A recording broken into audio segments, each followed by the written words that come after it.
Zdravo svima! Danas vam pravim jednu fenomenalnu salatu sa brokolijem. Za to mi je potreban svež brokoli, znači da bude zelen, nakon da ne bude žućkast, bademi pečeni, maslinovo ulje i beli luk. Naravno, isiskat ću samo cvetiće.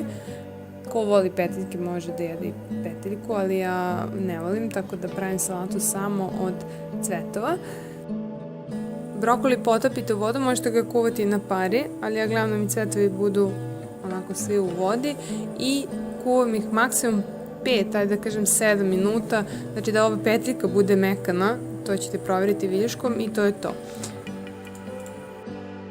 Za to vreme dok se kuva brokoli, oljuštit ću beli luk, tako da beli luk iseckate ili izničite u ovoj super spravici.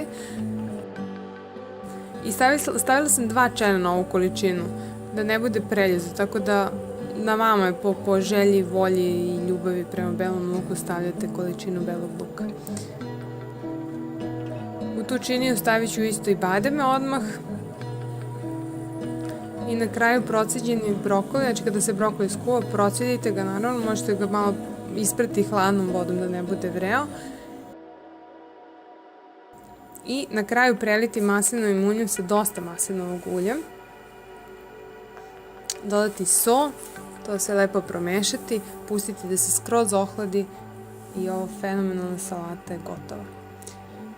Javite utiske, pišite u komentarima da li ste probali, da vam se dopada i prijatno vam bilo.